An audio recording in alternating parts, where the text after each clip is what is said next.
नमस्कार। Breaking news में बड़ी खबर आपको बता दें कि बिहार की पूर्व मुख्यमंत्री राबड़ी देवी को इस बार बड़ा झटका लगा है। जी हां, सम्राट चौधरी ने ये साफ साफ ऐलान कर दिया है और ऑर्डर दे दिया है कि राबड़ी देवी को जल्द से जल्द अपना आवास खाली करना ही होगा, क्योंकि ये बंगला मंत्री नंद किशोर को आवंटित कर दिया गया है। इसके साथ ही अब इस बंगले को लेकर राजनीति भी जारी हो गई है। आरजेडी के तमाम नेता अब इसको लेकर तरह तरह के बयान दे रहे हैं और ये कह रहे हैं कि सरकार विपक्ष को कहीं ना कहीं घेर रही है और अपना दबदबा बनाने के लिए इस तरीके के फैसले ले रही है। तो इसी पे ज्यादा अपडेट के साथ मेरे साथ मौजूद है मेरे सहयोगी नवेंदु। तो राबड़ी देवी को एक बार फिर से बड़ा झटका लगा है और अपना आवास खाली करने का एक बार फिर से ऑर्डर दे दिया गया है। ये खबर 2025 में ही आई थी कि राबड़ी देवी को भवन निर्माण मंत्रालय की तरफ से नोटिस जारी किया गया, लेकिन उसके बावजूद लालू प्रसाद यादव का परिवार जिस चीज के लिए जाना जाता है वो उसी चीज पर टिके रहे और उन्होंने सरकार के फैसले को पूरी तरीके से दरकिनार कर दिया। उसके बाद एक नोटिस अभी 1 महीने पहले भी जारी हुआ था, तब भी राबड़ी देवी ने इस पर कोई ध्यान नहीं दिया। लेकिन इस बार भवन निर्माण मंत्रालय की ओर से सीधे तौर पर ऑर्डर दिया गया है कि अब कुछ नहीं सुनेंगे, जल्द से जल्द बंगला खाली कीजिए। और लेसी सिंह जो भवन निर्माण मंत्री हैं, बकायदा उनका बयान भी सामने आया है। उन्होंने कहा है कि बहुत मोहलत दे दिया हमने, अब हम इस पर कुछ भी नहीं सुनेंगे, क्योंकि यह बंगला बिहार सरकार में कैबिनेट मंत्री नंद किशोर राम को आवंटित कर दिया गया है। यानी अब वो कुछ दिनों में यहां पर शिफ्ट होंगे। ऐसे में राबड़ी देवी को 10 सर्कुलर रोड वाला ये बंगला अब हर हाल में छोड़ना ही पड़ेगा और उनके लिए 39 हार्डिंग रोड वाला बंगला जो है आवंटित किया गया है, क्योंकि वो विधान परिषद में नेता प्रतिपक्ष हैं। ये जोरदार झटका है, ये 11,000 वोल्ट का झटका है और ये एक ऐसा झटका है जिससे लालू परिवार पूरी तरीके से तिलमिलाया हुआ है। आप देखिए, इस विवाद की शुरुआत कब हुई थी? तेजस्वी यादव 2015 में बिहार के डिप्टी सीएम बने, 2017 में सरकार बदली, नीतीश कुमार बीजेपी के साथ आए, तो तेजस्वी यादव को ऑर्डर दिया गया कि आप बंगला खाली कीजिए। तेजस्वी ने बंगला खाली नहीं किया, वो हाई कोर्ट चले गए और कोर्ट से उनको जोरदार झटका लगा और बोला, कोर्ट के द्वारा बोला गया कि ऐसा कोई नियम कानून नहीं है जिसके जरिए पूर्व डिप्टी सीएम को बंगला आवंटित किया जाए, और तेजस्वी यादव को बंगला खाली करना पड़ा। उसके बाद भी राबड़ी देवी के साथ नीतीश कुमार ने जानबूझकर ऐसा सलूक नहीं किया, क्योंकि कहा जाता है कि नीतीश कुमार की राजनीति थोड़ी अलग रही है। लेकिन इतने लंबे समय से आप अगर एक बंगले पर कब्जा करके बैठे हैं तो निश्चित सी बात है कि जो उसके लिए असली हकदार है उसको वो बंगला आवंटित किया जाएगा। वो कोई छोटा मोटा बंगला नहीं है। 20 साल तक लालू परिवार इस बंगले में रहा है और अभी भी वो उसी बंगले में है। इसी बंगले से तेज प्रताप तेजस्वी की राजनीति शुरू हुई। इसी बंगले से नीतीश कुमार के खिलाफ आरजेडी का बड़ा अभियान शुरू हुआ, क्योंकि 2005 में जब नीतीश कुमार 5-6 में सीएम बने तो उसके पहले तक ये लोग एक अणे मार्ग में रहते थे और तब वो सीएम का आधिकारिक आवास था। आज भी वही सीएम का आधिकारिक आवास है। लेकिन राबड़ी देवी जब चुनाव हार गई तो एक अणे मार्ग को नीतीश कुमार को दे दिया गया और उसके बाद ये 10 सर्कुलर रोड यहां पर लालू यादव, तेजस्वी यादव, राबड़ी देवी, तेज प्रताप, पूरा लालू परिवार रहता था। लेकिन अब भवन निर्माण मंत्रालय की ओर से सीधे सीधे ये कह दिया गया है कि अब आपको हर हाल में ये बंगला खाली करना ही पड़ेगा, क्योंकि अब इसे बिहार सरकार के मंत्री नंद किशोर राम को आवंटित कर दिया गया है।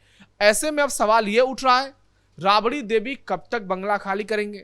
क्या अगले 24 से 48 घंटे में बंगला खाली होगा? यह हो सकता है कुछ समय के लिए वो मोहलत मांगे, क्योंकि अब जो है वो बहुत ज्यादा समय इसमें नहीं लगना चाहिए। हमने कुछ समय पहले तक जब ये खबरें चल रही थी तो उस समय देखा था कि अंधेरी रात में लालू आवास, राबड़ी आवास से कुछ गाड़ियां निकल रही थी और कहा जा रहा था कि इनको दूसरे जगह पर शिफ्ट किया जा रहा है। तेजस्वी यादव को बतौर विधायक जो आवास आवंटित किया गया है, उनके पास रहने के लिए एक जगह वहां भी है। एक एमएलसी राबड़ी देवी हैं और नेता प्रतिपक्ष हैं, तो नेता प्रतिपक्ष की हैसियत से एक उनका वो भी है। महुआ बाग में लालू प्रसाद यादव का भव्य 4 मीनार बन रहा है, बहुत बड़ा बन गया है, तैयार है, तो उनके पास रहने की कोई जगह नहीं है। मीसा भारती का भी घर है। तो ऐसे में एक सरकारी प्रॉपर्टी पर आपने इस तरीके से कब्जा जमाया हुआ है, तो ऐसे में लोगों के बीच में क्या मैसेज जाएगा कि प्रदेश के पूर्व मुख्यमंत्री का पूरा परिवार और दोनों पूर्व सीएम वो इस तरीके से पेश आ रहा है, लग रहा है कि कोई बहुत बड़ा भू माफिया है। ऐसे में अब सीधे तौर पर सम्राट सरकार की जमकर तारीफ हो रही है और कहा जा रहा है कि यह फैसला बहुत हिम्मत करके लिया गया है और बिना लाग लपेट के लिया गया है, कोई मर्सी इसमें नहीं होगी। लेकिन लालू परिवार ना तो बंगले को खाली कर रहा है, लेकिन उल जुलूल बयान जरूर दे रहा है। इसी में शक्ति सिंह का भी एक बयान आया, जो आरजेडी के प्रवक्ता है। वो कह रहे हैं कि सरकार अपना दबदबा बनाना चाहती है और अपनी धौंस जमाकर ये दिखाना चाहती है कि वो विपक्ष पर कितना अत्याचार कर रही है। नहीं, देखिए, शक्ति सिंह यादव का बयान इस बात को दर्शाता है कि आरजेडी खेमे में बंगले को लेकर हलचल बहुत तेज है और वो कह रहे हैं कि यह बदले की राजनीति है। अगर राबड़ी देवी की जगह वहां कोई और होता तो उसे बंगला खाली करना ही पड़ता, क्योंकि वो कैबिनेट मिनिस्टर को अलॉट कर दिया गया है।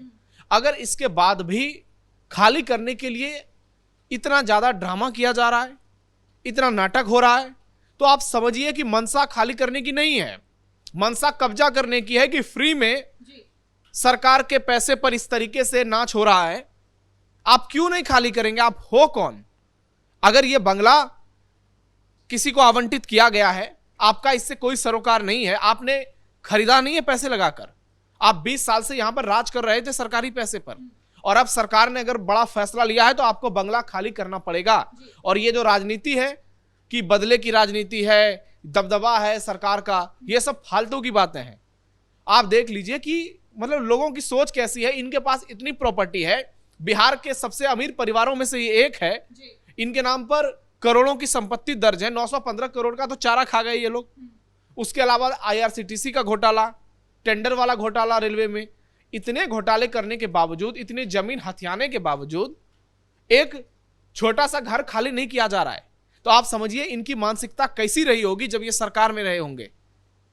वो तो शुक्र है कि आज मामला बाहर आ गया, उस पर जांच बैठ गई और स्थिति ऐसी कि लालू प्रसाद यादव को फिर से बड़ी सजा सुनाई जा सकती है, वरना बिहार के लोगों के सारे जमीन इन लोगों ने लिखवा लिए होते। लेकिन अब वो दौर चला गया है, अब जंगल राज का दौर खत्म हो चुका है।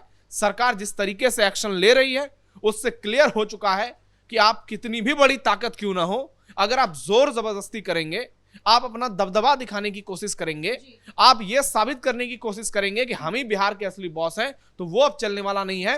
बंगला खाली करना पड़ेगा और हर हाल में खाली करना पड़ेगा। इसी बंगले में हमने देखा है, एक तरफ तो बहुत अच्छी अच्छी यादें भी हैं लालू प्रसाद के परिवार के लिए, चाहे वो लालू राबड़ी का होली मिलन समारोह हो, उनकी इफ्तार पार्टी हो, तेजस्वी तेज प्रताप का बचपन हो, उनका आगे बढ़ने की पूरी प्रक्रिया हो। तो दूसरी तरफ इस बंगले में यह भी देखा गया कि कैसे तेज प्रताप यादव की पत्नी के साथ मारपीट किया गया, बाल पकड़कर घसीटा गया, कैसे परिवार की बहू को अपमानित किया गया।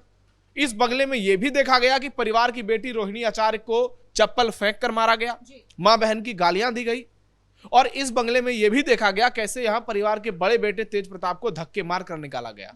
तो आप ये समझिए कि ये जो आवाज है ये कई मायनों में बिहार की सियासत के लिए बहुत अहम है। एक तरफ लालू परिवार से जुड़ी बहुत सारी इसमें बेहतरीन बातें हैं, तो दूसरी तरफ लालू परिवार से जुड़ी हुई बहुत सारी शर्मनाक बातें भी हैं। लेकिन आरजेडी प्रवक्ता ये भी कह रहे हैं कि 20 साल से यहाँ पर वो रह रहे हैं, तो आखिर क्या दिक्कत है? अगर आवंटित करना ही है कोई बंगला तो दूसरा बंगला दे दे। इस बंगले को खाली करने के पीछे ही सरकार क्यों पड़ी है? 20 साल से रह रहे हैं तो ये बंगला उनका, आप 50 साल से रह रहे हैं तो पूरा बिहार आपका। मतलब ये देखिए किस तरीके से ये बात बोलते हैं, हंसी आती है कि आप यदि कहीं पर 20 साल से, या हम इस ऑफिस में अगर 5 साल से काम कर रहे हैं तो 10 साल के बाद ये ऑफिस हमारा थोड़ी हो जाएगा। आप देख लीजिए जिस तरीके से इन लोगों की राजनीति नजर आती है, इनकी सोच सिर्फ एक है कि किस तरीके से फ्री का माल हथियाओ, किस तरीके से सरकारी चीज पर कब्जा करो और किस तरीके से खुद को बेगुनाह और पीड़ित भी साबित कर दो जनता की नजरों में कि सरकार हमारे साथ अत्याचार कर रही है। एक तो सरकारी जमीन पर कब्जा करोगे और बुलडोजर चलेगा तो उसके बाद कहोगे कि सरकार जो है ऐसे कर रही है। तो ये दोगली नीति जो है ये चलने वाली नहीं है।